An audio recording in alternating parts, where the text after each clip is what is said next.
In that case I must abridge.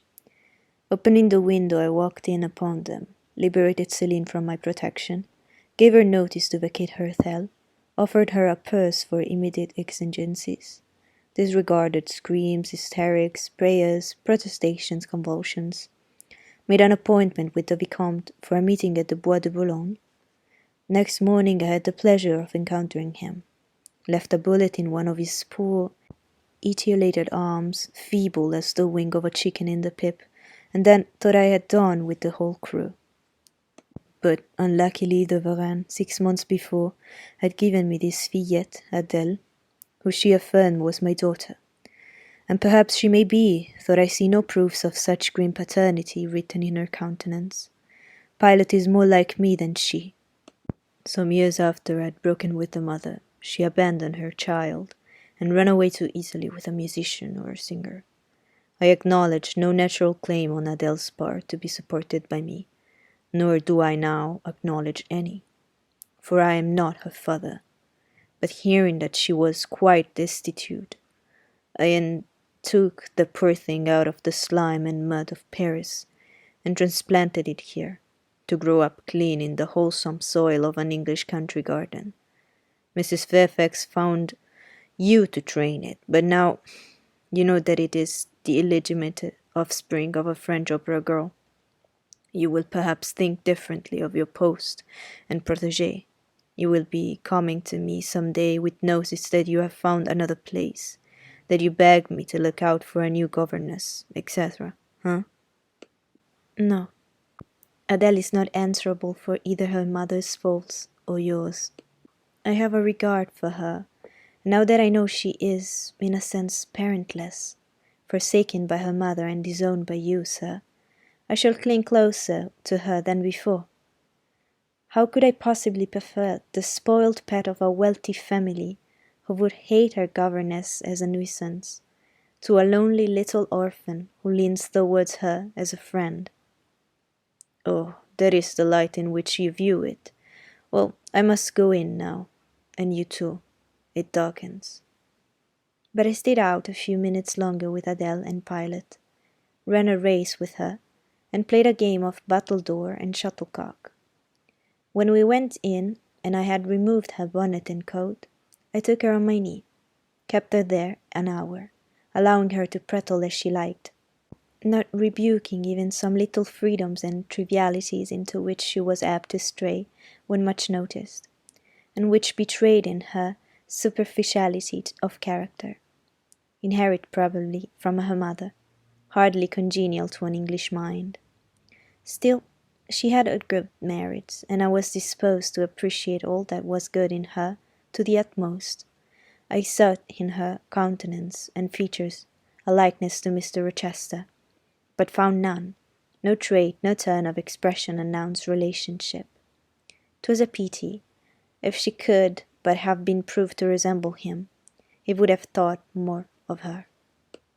It was not till after I had withdrawn to my own chamber for the night that I steadily reviewed the tale Mr. Rochester had told me. As he had said, there was probably nothing at all extraordinary in the substance of the narrative itself. A wealthy Englishman's passion for a French dancer, and her treachery to him, were everyday matters enough, no doubt, in society.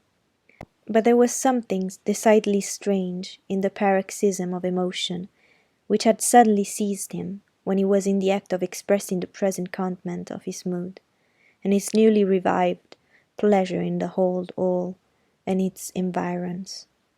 I meditated wonderingly on this accident, but gradually quitting it, as I found it for the present inexplicable, I turned it to the consideration of my master's manner to myself. The confidence he had thought fit to repose in me seemed a tribute to my discretion. I regarded and accepted it as such. His deportment had now for some weeks been more uniform towards me than at first. I never seemed in his way. He did not take fits of chilling either. When he met me unexpectedly, the encounter seemed welcome. He had always a word and sometimes a smile for me.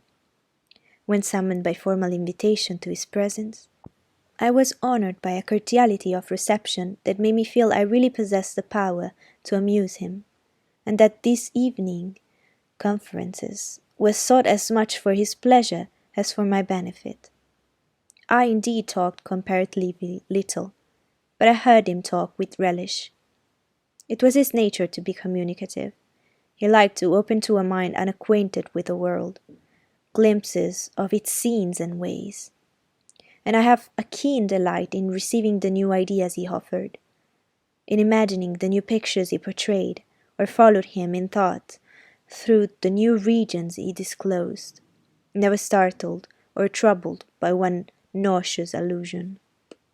The ease of his manner freed me from painful restraint. The friendly frankness, as correct as cordial, with which he treated me, drew me to him. I felt at times as if he were my relation rather than my master. Yet he was imperious sometimes still, but I did not mind that. I saw it was his way. So happy, so gratified did I become with his new interest added to life, that I ceased to pine after kindred. My thin crescent destiny seemed to enlarge.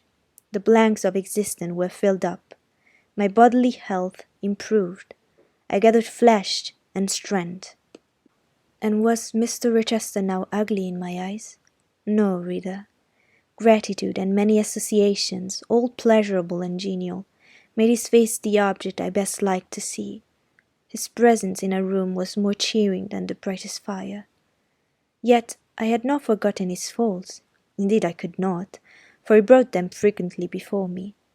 He was proud, sardonic, harsh to inferiority of every description. In my secret soul I knew that his great kindness to me was balanced by unjust severity to many others. He was moody too, unaccountably so. I more than once, when sent for to read to him, found him sitting in his library alone, with his head bent on his folded arms, and when he looked up, a morose, almost a malignant scowl blackened his features. But I believed that his moodiness, his harshness, and his former faults of morality had their source in some cruel cross of fate. I believed he was naturally a man of better tendencies, higher principles, and purer tastes, such as circumstances had developed, education instilled, or destiny encouraged. I thought there were excellent materials in him, though for the present they hung together somewhat spoiled and tangled. I cannot deny that I grieved for his grief, whatever that was, and would have given much to assuage it. Thought I had now extinguished my candle and was laid down in bed. I could not sleep for thinking of his look when he paused in the avenue, and told how his destiny had risen up before him, and dared him to be happy at Thornfield. Why not? I asked myself. What alienates him from the house? Will he leave it again soon? Mrs. Fairfax said he seldom stayed here longer than a fortnight at a time, and he has now been resident 8 weeks. If he does go, the change will be doleful. Suppose he should be absent, spring, summer, and autumn. How joyless sunshine and fine days will seem. I hardly know whether I had slept or not after this musing. At any rate, I started wide awake on hearing a vague murmur, peculiar and lugubrious, which sounded, I thought, just above me. I wished I had kept my candle burning. The night was dreadfully dark.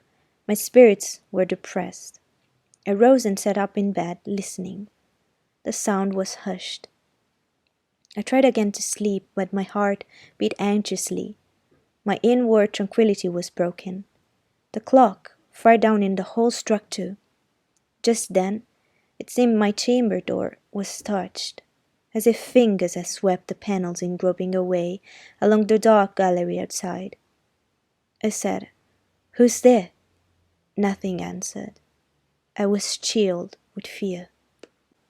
All at once I remembered that it might be Pilot, who, when the kitchen door chanced to be left open, not unfrequently found his way up to the threshold of Mrs. Rochester's chamber. I had seen him lying there myself in the mornings. The idea calmed me somewhat. I lay down. Silence composes the nerves, and as an unbroken hush now reigned again through the whole house, I began to feel the return of slumber. But it was not fated that I should sleep that night. A dream had scarcely approached my ear when it fled affrighted, scared by a marrow-freezing incident enough. This was a demoniac laugh, low, suppressed, and deep, uttered, as it seemed, at the very keyhole of my chamber door. The head of my bed was near the door, and I thought at first the goblin laugher stood at my bedside, or rather crouched by my pillow.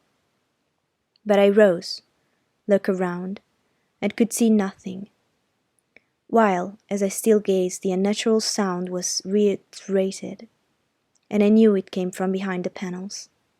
My first impulse was to rise and fasten the bolt. My next, again to cry out, "Who is there?" Something gurgled and moaned. Ere long, steps retreated up the gallery, towards the third-story staircase. A door had lately been made to shut in that staircase. I heard it open and close, and all was still.